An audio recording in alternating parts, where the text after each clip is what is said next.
할렐루야. 오늘도 세상이 알 수도 없고 줄 수도 없는 참된 평안이 여러분의 마음과 삶 위에 함께 하셔서 참된 안식을 누리는 복된 날이 되시기를 주님의 이름으로 축복합니다. 오늘은 아가서의 말씀을 읽습니다.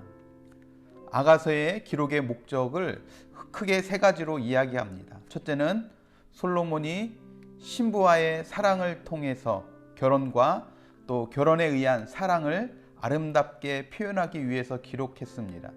둘째는 이스라엘 백성을 향한 하나님의 사랑을 표현한 것이라고도 말하기도 합니다.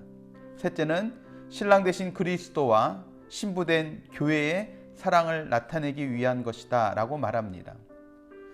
그래서 아가서를 솔로몬 왕과 시골 처녀 술람미 여인과의 사랑의 서신 정도로만 읽는다면 이것이 성경에 기록된 의미를 잘 모르고 있는 것이 될 수도 있습니다.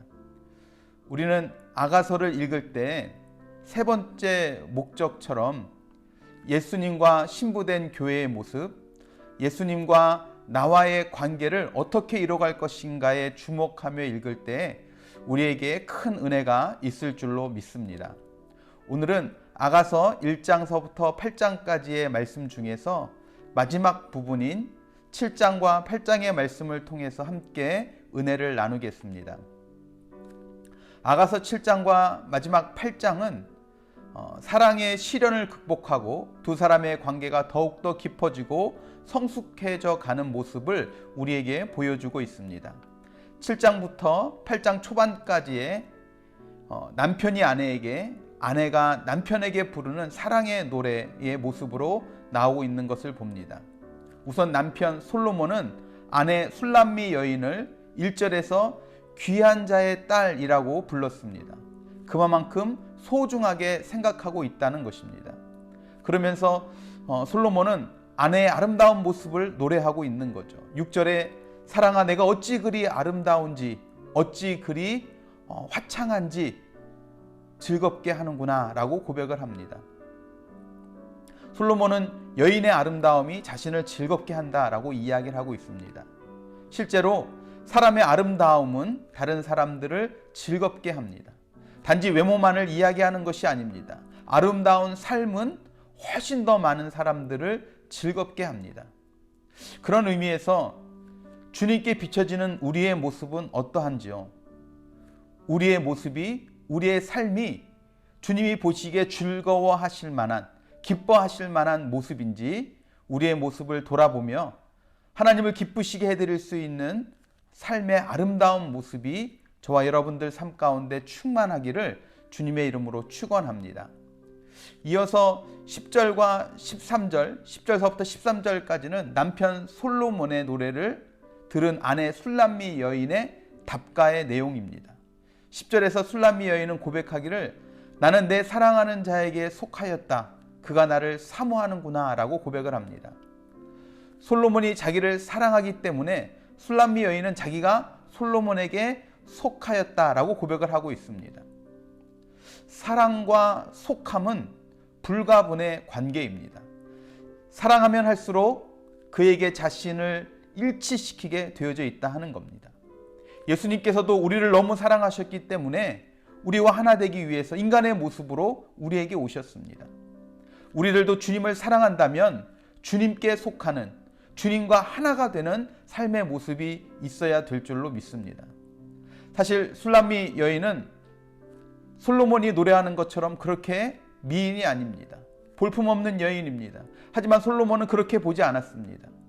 우리의 모습이 하나님께 그런 모습일 겁니다. 얼마나 부족한 모습이 많습니까? 하지만 하나님은 우리에게 너는 그렇지 않다라고 말해주시고 사랑의 눈으로 우리를 바라보시는 줄로 믿습니다. 그러기에 술람미 여인은 자신의 모든 것을 솔로몬에게 준 것처럼 우리도 우리를 사랑하시는 주님께 더욱 헌신하는 저와 여러분들이 될 수 있기를 바랍니다. 그러면서 마지막 8장에서는 더욱더 간절하고 뜨거운 사랑을 다시 한번 더 확인하게 되어집니다. 술람미 여인에게는 어떤 장애물이 있었던 것 같습니다. 1절에 차라리 솔로몬과 남매의 관계였더라면 사랑의 표현에도 더 좋았을 것이다 라고 고백하고 있는 것을 보게 됩니다. 남들의 시선이 불편했던 모양입니다. 하지만 그럼에도 불구하고 아가서 전체 내용을 통해서 계속된 술람미 여인의 사랑의 고백을 보면 정말 그런 시선을 느끼는 사람이 맞나 하는 생각이 들 정도입니다. 우리들의 마음도 다시 한번 점검해 보기를 원합니다. 하나님을 사랑한다, 주님만을 섬기겠다 라고 고백하지만 상황과 환경에 따라서, 주변의 시선에 따라서 주님을 인정하지 못하고 하나님을 사랑하는 사람으로 살아가지 못할 때는 없는가, 우리가 한번 돌아봤으면 좋겠습니다. 언제 어느 곳에 있든 다른 사람들의 시선을 의식하지 않고 사랑을 표현할 수 있는 것이 진짜 사랑의 모습일 것입니다. 술람미 여인의 사랑이 얼마나 크고 확고한지를 술람미 여인이 7절 말씀에 고백합니다. 그 사랑을 끄지 못하고 삼키지 못하고 물질로도 바꿀 수 없음을 고백합니다. 여러분, 주님을 향한 우리의 사랑이 이와 같아야 될 줄로 믿습니다. 왕인 솔로몬은 어떻게 보면 하찮은 백성 중에 하나인 술람미 여인을 사랑한다는 것만으로도 많은 것을 희생하고 손해를 감수하며 그 사랑을 이어갔던 것입니다. 그에 대한 술람미 여인의 고백이 7절 말씀인 겁니다. 뭐라고 고백합니까? 많은 물도 이 사랑을 끄지 못하겠고 홍수라도 삼키지 못하나니 사랑이 그의 온 가산을 다 주고 사랑과 바꾸려 할지라도 오히려 멸시를 받으리라 라고 고백합니다. 주님께서도 우리에게 원하시는 것이 바로 이런 사랑인 줄로 믿습니다. 예수님께서 부활하셔서 베드로를 다시 만났을 때 여러분 무엇을 확인하셨습니까?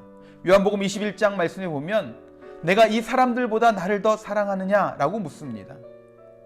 우리가 잘 아는 것처럼 사랑장이라고 이야기하는 고린도전서 13장 말씀에도 천사의 말을 할지라도 사랑이 없으면 아무것도 아니라고 이야기합니다. 아가서의 내용이 술람미 여인과 솔로몬의 관계, 예수님과 교회, 예수님과 우리의 관계라고 했습니다. 여러분, 관계에 있어서 가장 중요한 것은 몇 번을 만났느냐, 몇 년을 만났느냐가 중요한 것이 아닙니다. 사랑하느냐, 이것이 중요한 것이죠. 시편 73편 25절 말씀에 땅에서는 주밖에 내가 사모할 이가 없다라고 고백했습니다. 여러분, 이 고백이 우리의 마음에서도 우러나올 수 있기를 바랍니다. 진심으로 주님을 사랑하고 동행하는, 마치 하나인 것처럼 살아가는 저와 여러분들의 삶이 이룩되시기를 주님의 이름으로 축원합니다. 기도하시겠습니다. 사랑과 은혜가 풍성하신 주님, 오늘 술람미 여인과 솔로몬의 이 사랑의 애가의 말씀을 통해서 우리가 하나님과의 관계, 우리 주님과의 관계를 다시 한번 돌아봅니다. 하나님, 우리가 말로는 주님을 사랑한다고 고백하고 주님을 섬긴다고 이야기하지만 정말 그 관계 속에 진정한 사랑의 모습들이 있는지 우리가 다시 한번 돌아보게 하여 주시옵소서. 하나님의 우리에 대한 사랑은 이미 예수 그리스도를 내어주시면서 우리에게 확증해 주셨습니다. 우리에게 보여주셨습니다. 이제 우리의 사랑을 하나님께 보여드리는 그런 삶의 모습들이 있기를 원합니다.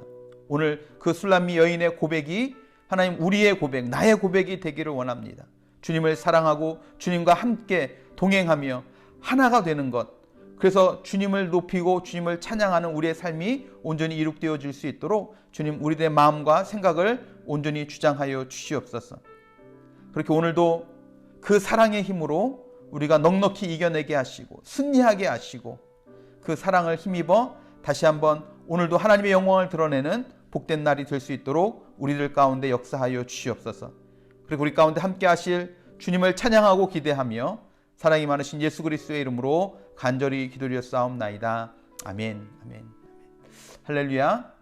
여러분, 하나님과 우리의 관계, 그리스도와 우리의 관계에서 제일 중요한 것은 바로 사랑입니다. 여러분, 내가 얼마나 주님을 사랑하고 있는지 우리의 마음을 다시 한번 점검해 보길 바랍니다.